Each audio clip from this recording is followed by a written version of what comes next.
Today, we break down the biggest winners and losers from week number 9 in college football. Let's get right into this. I do this for both college as well as NFL rookies every single week, along with that, multiple mock drafts. And if you guys do love this series, apart from this list, there's an even extended version of this in list form over on the Patreon, $5 a month. You get to have that as long as access to my big board, all my evaluations, as well as extended positional ranking videos, and then some extra bonus content. That I said has been coming soon. I promise it's coming soon. But look at these results. People are making thousands every month betting on sports completely risk-free. The secret? They're using OddsJam. OddsJam isn't just another betting app. It's turning the entire system in your favor. Here's how.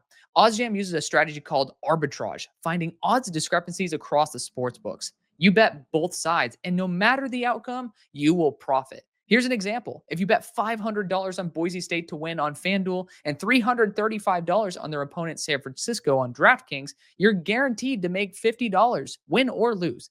It's that simple. With OddsJam mobile app, you'll get real-time alerts on these opportunities every day. People are making thousands of dollars every month. And to get you started, use promo code Hail Mary for 35% off and a 7-day free trial. I guarantee you'll profit during the trial. And if you don't cancel with one click, no questions asked. Don't leave money on the table. Go to OddsJam and use promo code Hail Mary and start making money the smart way. Let's get into this, starting out with the superstars of the week. In no particular order, Jonathan Hall, linebacker out of Utah, is first with our superstars. Again, this is not going to be something that is in a tiered list if you guys are new, except for just the categories of superstar, star, and then super dud and duds of the week. But Jonathan Hall, regardless, he is somebody who is like technically able to come out this year. Highly doubt it. There's no draft buzz right now. 72 defensive grade, 9 pressures and 6 stops. This past week, Utah was going crazy. They ended up annihilating Colorado. So Jonathan Hall ended up being a big reason for that. 9 pressures, fantastic performance. I believe 2 of those were sacks. Let's talk about CJ Nunnally the fourth. Transfer from Akron to Purdue. 6'3", 265, and ended up putting up a fantastic performance, an 80 defensive grade, 6 defensive pressures, 7 defensive stops, and a forced fumble. So really good performance there. A lot of really good edge rushers in this class. This is his last year of eligibility, I believe, but somebody maybe you can end up trying to snipe there on the UDFA wire. Super excited to see if his game continues to progress. KJ Duff, wide receiver of Rutgers, is next. This guy's a true sophomore, if I'm not mistaken, and 6'6", 225. I already love Ian Strong, by the way. He's one of the players who did not get an evaluation at the start of the year, ended up getting a mid-season evaluation this year, and he's like a top 10 to 15 receiver for me. So I really love it. And then KJ Duff out of nowhere is like, hold my beer, brother. I first off am going to be built like nobody else. Like 6'6", 225 is ridiculous. But let's look at his stats this past week. 7 targets, 6 receptions, 241 yards and a touchdown. KJ Duff took over this past week for Rutgers. A fantastic performance, and for a team that maybe is looking for an X in the next year or two, we can end up seeing him be a really good asset there. Don't take the dream fit too seriously. Honestly, we don't know what teams are going to be needing what at that time. But Denzel Boston is next. We're staying to the theme of wide receivers here. Wide receiver out of Washington. This is a guy who has, in my opinion, taken his game to a whole new level from 2024 to 2025. Very excited to be a supporter of his game. And this past week, I mean, they used him all over the place. I think they had some reps of him being in line as well, which is kind of crazy. And it's not like using him like a pure tight end, but I believe there was a Tyler Warren rep for the Colts where they ended up basically lining him up in the backfield and ended up making him do a corner post. But like there was just unique formations or unique situations that they're putting Denzel Boston in that kind of reminded me of how they're deploying Tyler Warren on the Colts. And again, not saying that's remotely a comp. I'm just saying, similarly, it's a unique way to position the player compared to what maybe both schools or teams would. So, and both are having great success respectively, but Denzel Boston, 13 targets, 10 receptions, 153 yards and a touchdown this past week. But he ended up throwing the ball as well. He had one throw for a completion for 12 yards and a touchdown as well. Gotta love that. Gotta give a shout out to Denzel Boston wherever possible, because there's a lot of the top guys in there, like Mekhi Lemon, Carnell Tate, Jordan Tyson. Denzel Boston has gotten like forgotten in that. And it's so sad because I mean, I was much lower on Denzel coming into the year. If you guys know me, I'm somebody that's looking exclusively at who you are. And the whole entire point is I hope that you end up improving. That's just my style. So, with Denzel, I thought his route running was not remotely close to where it should be. And this year took it to a whole new level. Like, I love seeing players who do that. So I'm a huge supporter of Denzel Boston. And, I do love the idea of him going to a team where he can threaten vertically, but also in pretty much all levels of the game at this point. Anthony Hill Jr. ended up having a great week this week as well. Linebacker out of Texas. He was deployed pretty much everywhere. 74 defensive grade, 9 pressures. 5 stops, targeted once, allowing 0 receptions. So, balanced performance as a pass rusher, run defender, as well as in coverage. Just a really unique player that a lot of people were talking about, having some like Jihad Campbell vibes coming into the year. I didn't see that necessarily. And honestly, I really do want to see what the hell happened, because a lot of guys like Colin Simmons, I believe he's on this list, but him as well as a couple other Texas players had a really, really good statistical performance this past week. So Texas ended up balling out, and, Anthony Hill did a fantastic job. Then we got to give a shout out to Joey Aguilar. We talk about all these quarterbacks, and we just never give credit to Joey Aguilar. He's had some really good performances this year, stepping in for Nico Iamaleava, who was, everybody was like ready for him to have another big year for Tennessee. And well, obviously all that drama happened, and then he ends up going to UCLA. Joey Aguilar steps in and has done a really good job. He had 26 throws with 20 completions at 396 yards, 3 touchdowns, 0 interceptions. That alone pretty much kind of like puts you on the radar for stars of the week. Obviously there's winners, but stars and superstars. But what puts you into this true superstar territory is 5 big time throws and 0 turnover worthy plays. That is spectacular. That is a 10-star performance. Like not 5-star, 10-star performance. Had 4 carries for -1 yards as well. Not really going to be looking at him as a rushing threat, but as a passer, fantastic performance. And he's done a lot of really good work. And he's someone who I would definitely need to dive into the All-22 myself. And honestly, it's a good opportunity for me to update Chris Brazzell as well. So let's talk about these stars of the week. There are 2 different groups. So I actually ended up coming out perfectly with, I think it was 26 stars/superstars of the week. So I had 6 superstars and just cut the stars into 2. So nobody missed out on the stars of the week. Feel free to give guys shout outs. But Logan Fano, edge rusher out of Utah, is the first player that we're going to mention. 72 defensive grades, 7 pressures, and 2 stops. Again, got to give a shout out there to Utah, because Jonathan Hall already was one of the superstars, and Logan Fano, FYI, could have easily put both of the Utah tackles, who both had shutout games this past week. Spencer Fano, I think Logan might be related to him. Feel free to let me know if he is the brother of Spencer Fano. But Spencer Fano, Caleb Lamu, both allowed 0 pressure. Spencer Fano with an 83 pass blocking grade, Caleb Lamu with an 87. Feel free to give them their flowers there. But Tao Johnson, defensive back out of Utah, also ended up dominating, 80 defensive grade, targeted twice, allowing 0 completions with an interception and a pass breakup. Tao, someone who I've been following very closely for a while. But it's not all bad for Colorado. Preston Hodge has had a very up and down season, coming back from injury over the past season. 70 defensive grade with a defensive stop. He was targeted 8 times, allowing 2 completions for 39 yards and touchdown. Not a fan of that. But he had 4 registered pass breakups. That's pretty damn awesome. It's very rare if anybody ever gets scored a touchdown on for me to include them on one of these lists.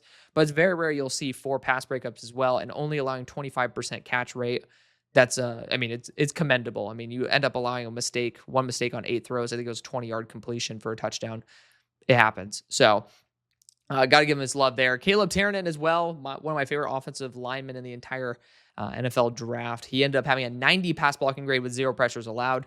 If you guys are wondering if you want to make it onto this list, because there's so many players who are doing a great job on the offensive line, for me, the threshold is pretty much a 90 pass blocking grade for me to put you on here over some guys who are being a little bit more statistically productive. So I'll just put that out there. It makes it a little bit easier for the analysis. I'll still put them on the overall list again over on Patreon, but to make it onto the video. I like to keep that kind of as the threshold to make it a little bit easier. Unless you're facing someone like Ruben Bain and get like an 88 pass blocking grade, then, we can adjust for that. But regardless, next we have Devon Patterson, defensive back out of Wake Forest. He had a 91 defensive grade at 2 defensive stops, a forced fumble. Along with that, he had he was targeted 8 times, allowing 4 receptions for only 11 yards and a pair of pass breakups. So really good performance there for Devon Patterson. Then we have Devon Boykin. So it might be Devin Boykin, defensive back out of Indiana. We actually have a pair of defensive backs out of Indiana, D'Angelo Velcro Pons, the corner, as well as Devin Boykin. But regardless, Boykin ended up having a 90 defensive grade this past week, 2 pressures, 3 defensive stops, targeted 5 times, allowing 1 completion for 5 yards and an interception. So really good performance overall for Boykin there. And again, they ended up kicking some ass this past week there, the Hoosiers. 82 defensive grade, targeted 3 times with 0 receptions allowed for Velcro Pons. Had to include him on the list as well. Avery Johnson, quarterback out of Kansas State, had a really good week. He only threw the ball 17 times for 11 completions, which is why he's here and not on the Superstars, for 231 yards. So really good, yards per attempt, 2 touchdowns, 0 picks. So not really worth bringing on here, but 4 big time throws, 0 turnover worthy plays. To me, big time throws are just a stat I absolutely love. I think that it's very translatable to be able to have that wow arm. You look at the best quarterbacks in the NFL, not many of them perform as just the pure game manager. You got to be able to make the big time throws, even if you are a game manager. But on top of that, the main reason he also ended up coming on this list is 6 carries, 17 yards, and 2 touchdowns on the ground. So grand total, 4 total touchdowns, 4 big time throws, 0 turnover worthy plays. That's why I did it, as well as missed tackle forced. So great job there for Avery Johnson, someone who I think is a little bit more gimmicky, but he has definitely improved as a passer this year. I'm excited to be able to regrade him. Then you got Mitchell Melton, linebacker out of Virginia. I feel like this is not the first time I've had him on this list. Like, his name looks very familiar. 78 defensive grade, 6 pressures, 2 defensive stops. But he was not targeted, but he still ended up with an interception. I believe it was off a tip. So pause.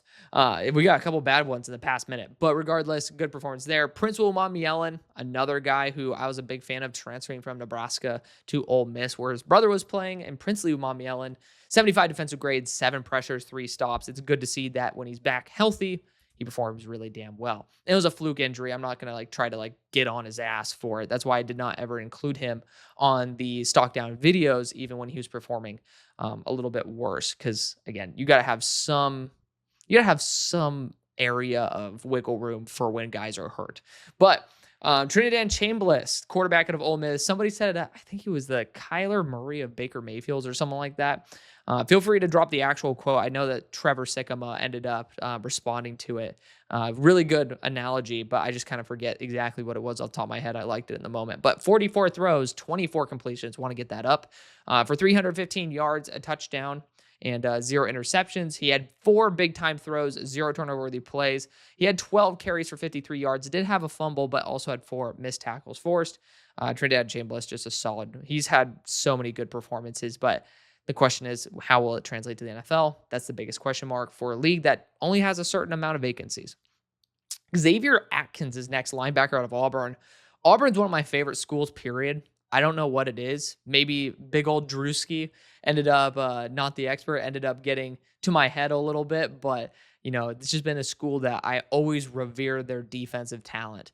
And, this week, an 82 defensive grade, 3 pressures, 6 stops, a forced fumble, targeted once, allowing a reception for 16 yards. But overall, a great performance. Again, just a school that I trust to be a pipeline of quality defensive players. And they continue to prove me right. Then we have Justin Julie, tight end out of North Carolina State. What a baller this past week. 7 targets, 6 receptions, 101 yards, and 2 touchdowns. But the best part of all is somehow he maintained 15 miles per hour while he was gimping to the end zone for, I believe it was a second touchdown he ended up doing that for. But, first off, did not play the full game healthy. So there you go. They did not get the full game in there. But on top of that, he ended up making one of the most awesome plays while injured that I've seen in college. You could see he was gimping to the end zone and ended up still being able to get there. So really great performance there for Jolie, someone who I believe I had as think top 5 tight end coming into the year. Trying to remember because I know it was Sadiq, Kitzelman, Raridan. Kitzelman, his drops have literally, I haven't adjusted anything else about his grade because it's like I'm not there yet in terms of studying the Tennessee offense, as I talked about earlier. But when I ended up looking at the drops, it's like you look at the inconsistency with his hands, and it's bad. It's like over 17% drop rate. So just adjusting that alone ended up making it a lot more realistic. But regardless, those were my top 3. And I know Seju Traore was in there and Justin Jolie was in there. So I think that was my top 5. Seju Traore has been hot and cold, but Justin Jolie, when given the right opportunity, has looked like a stud. So definitely hoping he gets healthy soon and continues to ball out the way he should. Deontay Lawson, linebacker of Alabama, is next. The dude who ended up being at 218 pounds at after his injury in the middle of the year. But, he came back and ended up having a 77 defensive grade, 4 pressures, 3 stops, a forced fumble, targeted 4 times, line 1 reception for 12 yards and a pass breakup.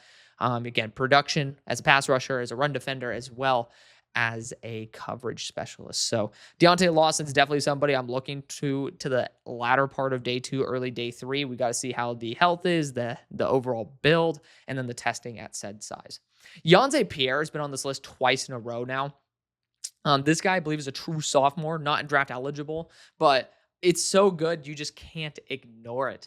This past week, a 58 defensive grade, but he had 6 pressures and 5 stops. The reason his grade was so low is because he was targeted 3 times for 3 receptions and 18 yards. I'm pretty sure the exact same shit happened last week where he ended up having a fantastic statistical performance, and I think with 3 sacks as well. And it's just the coverage grade that would just drop him PFF-wise, which is why I always put it in there for a good reference, but that's not the end-all, be-all. But I really love being able to see Yonze Pierre kind of giving us some extra hope for next year as well. A lot of really good talent that will be coming out in 2027. We say it every year, but these guys, some of them have been showing it since they're a true freshman, but a lot of these guys, even as true sophomores, are showing that they are NFL translatable talent in terms of the production, and that's awesome to see. Rayshawn Clark, defensive back out of Washington, is next. 83 defensive grade, a defensive pressure, targeted 3 times, allowing 0 receptions while getting an interception and a pass breakup as well. Then we have Kelly Jones. Not the first time he's been on this list. Cornerback for Mississippi State. Balled out this past week, even though I'm pretty sure Mississippi State got a little bit eviscerated, but 73 defensive grade, 0 receptions on 3 targets, and had an interception and 2 pass breakups. So really good performance there for somebody that I need to get graded completely. Might end up checking out this week's game as well as him versus Jordan Tyson because he had a good game versus him as well. Ruben Bain Jr., no surprise, he's back on this list. 87 defensive grade, 6 pressures and 2 stops. Just it's clockwork for the madman himself. Then we have Casey Concepcion, wide receiver out of Texas A&M.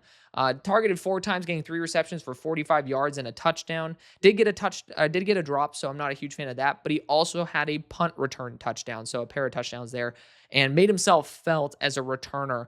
And on the big scramble for the touchdown for Marcel Reed, I did not end up grading this game yet. I've not seen the end zone, or the end zone angle, but I will say that people who ended up talking about how Casey Concepcion on that play probably could have been open for a touchdown as well. And it's been something that I've been bringing up because Casey's also very up there with Denzel Boston as 2 of my favorite wide receivers in the entire country who have taken massive leaps this year. And to me, that's a huge green flag because usually if you work on your craft, it usually translates better than guys who are just naturally good at what they do.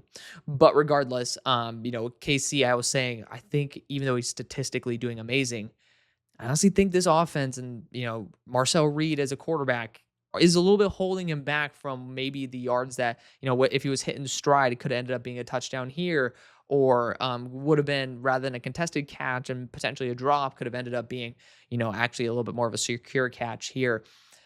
I will say that. This is not to shame Marcel Reed. I'm just saying Casey's been so good, and personally, I think the stats are a little bit skewed away from how good he could have been if the operation was just a little bit more consistent. Then Isaac Brown, running back for Louisville.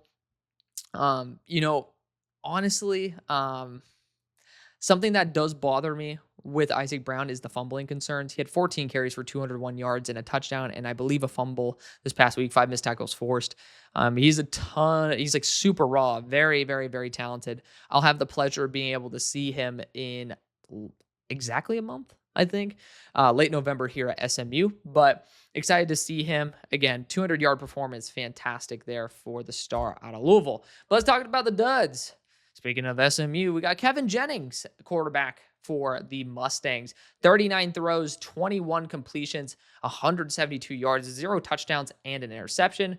Ended up having 0 big time throws, 2 turnover-worthy plays, 2 carries, 8 yards, and a fumble as well. So 2 turnovers in a game where we lost to Wake Forest. I'm just letting that set in. Also, great opportunity for an ad break, and also a great time for me to get my hiccup out without you guys hearing it. But we lost to fucking Wake Forest, and then you have that performance. Like all love for Kev, and then all love for the SMU Mustangs. I'm an SMU alumnus, but not a fan of that. Then let's talk about David Bailey. I ended up recording both of my videos for Friday and Saturday based on, I think I recorded like mid-Friday, and I had not seen the news about David Bailey. And this is just going to be short, quick, and easy, but I'm a big guy after especially being burned by my boy Braden Swinson. Shout out to friend of the show. After like not really looking enough into personal red flags, I've started to care about it more. And David Bailey looked like a 5-star dude. Like nobody's ever complained about him. And then after their loss this week, you guys can look this up, look up the video. Apparently a photographer for the Raiders that's been pretty much at every game ended up wanting to take pictures with him. And David kind of lost his mind. And again, this is from what I have heard. This is basically a report from somebody who knows the camera guy. But they're basically, the guy was like taking photos of David Bailey, and he's like, why the hell are you, like, why the F are you taking my photo? And the guy's like, because you're the star. Again, do I know this to be true? This part, no. But what I do know is, regardless of what was said, the action that is clearly filmed is he ended up grabbing the guy by, like, apparently the the camera guy walked away, photographer walked away. And then David Bailey came by and grabbed him by the back of the neck or back of the shirt. And you can see this video for yourself. So I'm not making bullshit up. You do your own shit as well. And feel free to look up, because there's these comments out there. You get to see him literally assaulting and battering. Technically, assault is like the fear. Battering is the actual action. But assaulting and battering the guy. And like the guy was wincing in pain. I'm not a huge fan of that at all. I don't care what the hell your emotional state is. You don't lay hands on somebody. I don't care if he ends up screaming slurs at you. You're a grown-ass man. We have security for this. If he does some dumb shit like that, he's going to get all of his credentials revoked. He's going to get fired. There's consequences for being a dumbass, for what the photographer, I'm just saying, not what the people said. I'm saying, God forbid, this photographer starts saying some racial slurs at this guy. Justice comes with a really heavy hand for people in the sports media industry, because there's a lot of people who want to get into it. And if you're being a dumbass and you're being a bad person, it's going to get your ass fired, and you're never going to be hired in this industry again. So you don't need to act on it, especially if you're trying to go to the NFL and be a first-round pick. A huge red flag for me. We'll see what comes of it, but it really made me uncomfortable seeing a grown man who was much smaller than David Bailey, literally like scrunched up face, wincing in pain, as his back of his neck, like a cat, like a mom cat going for the back of the neck of a kitten. Like, that's how it looked. But David Bailey was standing in front of him, like reaching around like that. I don't like that. That's just not my thing. To me, I'm out on David Bailey, unless there's some other shit that comes out, because I don't care how good you are. You're representing an organization. And I'm a Steelers fan. There's been some really big character questions. I know I said it was going to be short, but this is definitely an issue that bothers me a lot for a player that I've kind of gone to bat for a little bit coming into the year. He's done statistically fantastic, but this is something that's a huge red flag for me. Character concerns usually end up coming back in some way, shape, or form. So there's a really good edge class. Hate to say it, if this is one of your red flags, there's a lot of other guys I think that can perform just as good as you, or 95% without that baggage. Talk about the rest of the guys who are stocked down. Caden Salter, one of the most funny clips, if you guys have not seen it. There was a play where they ended up having a unique formation where there's only 3 down linemen. He was doing a quarterback keeper, but he ended up hearing the call and he's like, and he looked at the sideline and glared at the OC. I found that fucking hilarious. Of course, I don't think the play went very well off of what I remember, but regardless of that, so like that's why maybe he's on a super dud of the week. 23 throws, 9 completions for 37 yards, 0 touchdowns and an interception, 0 big time throws and a turnover worthy play, 8 carries for 44 yards and a fumble. Ended up having a missed tackle forced. And if I'm not mistaken, I think he was benched as well. So just great clip, but definitely something that I'm not a fan of when you get under 50 yards throwing. Then Jalen Daniels, quarterback out of Kansas, had a hot start to the year and then again is just wavered. 35 throws, 17 completions, 129 yards, 0 touchdowns and an interception, 1 big time throw, 2 turnover-worthy plays, 13 carries for 80 yards and a touchdown, but also a fumble. It was kind of a big loss this week, so it's going to be a little bit more of a little bit rougher of a rub in to be able to see someone this experienced in college.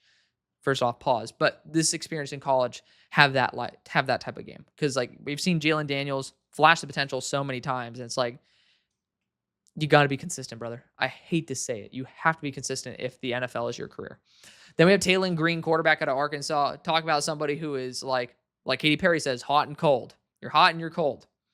And that's exactly what Taylon Green is every single damn game.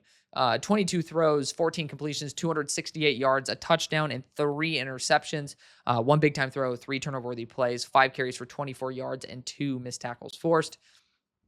Again, it's not like a god-awful, but again, some people are trying to say like, oh, you look at all these quarterbacks, why aren't you talking about Taylon Green? Because his processor is absolute shit. He is a straight line strider. And that's not like the worst thing on earth, but people try to act like he is like the most athletic guy ever. He's a straight line runner, which is a part of athleticism, but the wiggle's not necessarily there. I don't know how well that would translate to the NFL. Could translate very well. But again, that's something that I'm still trying to gauge. There's not been enough quarterbacks like that for me to feel comfortable being like, love that. But on top of that, he has a very strong arm. He is pinpoint accurate when he wants to be. It's just because he has the arm strength and the ability to fit it into a tight window, he makes dumbass decisions. And usually sometimes leads to stuff like this. Then we got Luke Altmaier, quarterback out of Illinois, 34 throws, 22 completions, 199 yards, 2 touchdowns, 2 interceptions, 0 big time throws, 3 turnover-worthy plays, 7 carries for 48 yards, and missed tackle forced. So again, no big time throws, 3 turnover-worthy plays. That's going to land you on this list as a draft-eligible quarterback. Malik Muhammad, cornerback out of Texas, is next. 59 defensive grade, targeted 4 times, allowing 3 completions for 45 yards and a tutty. He's been dominating. You can have some mulligan weeks. I'll end up looking at why that happened this past week. DJ Campbell as well has been really consistent. So Muhammad and DJ Campbell went in, have been actually overall really solid. Both ended up slipping up this week. 51 pass blocking grade with 5 pressures allowed for DJ. Mateo Uyunglele also had a very stagnated week. Not saying it was like the worst thing in history for Oregon, but 59 defensive grade. I think he ended up playing near 40 snaps and did not register a pressure or a defensive stop. And to me, if you're trying to be a first-round player, you need to at least get one. Kenyon Sadiq, tight end out of Oregon, is next. Someone who I love, someone who I end up trading up for at the top of the mid of the first round. And this past week, targeted twice for 1 reception and 6 yards and a drop. Not the end of the world. Again, did not really affect the outcome of the game. But for somebody that you're talking about as a first-round pick, we're seeing like Brock Bowers was statistically dominant. Tyler Warren, statistically dominant. Kenyon Sadiq, not the case this year. And that has been a really big disappointment for me because I know the talent that he brings to the table. Armaj Reed Adams, somebody who some people considered a first-round player. I had him more so as a top, like around 100 on my board. He ended up having a 45 pass blocking grade with 3 pressures allowed. The crazy thing is Chase Bazontes, feel free to correct me. He has taken a huge step forward. New Jersey man, the guard on the other side for Texas A&M. So that's really good to see because I thought he was absolute garbage coming into the year. And when you end up watching him this year, there's just so much refinement to his game. And it's so good to see those players just be able to beat that threshold to where these reps that they were losing pretty badly, they're now being kind of competitive on and losing maybe semi okay. And then the reps they were doing semi okay, now they're actually being really good, if not dominant. And like that's what you need to see the progression. And with Armage, we haven't seen that. He's been a negative for several of these, several weeks, I believe, out of this year. But definitely somebody that probably, if I'm not mistaken, has the eligibility to return, probably will. Then Keith Abney, Pookie Bear, cornerback out of Arizona State, someone who I take in the first round. This past week, he had a 58 defensive grade with a defensive stop, targeted 5 times the line, 4 receptions for 54 yards. Not the worst performance on earth. Everybody has a game where they slip up here and there, but again, not registering a pass breakup, allowing over 50 yards for a player who I have as a first round grade, something you're going to bring up. So that's going to be the video. Thank you so much for watching this extended version because it's usually much shorter than this, but love you for it anyways. See you later.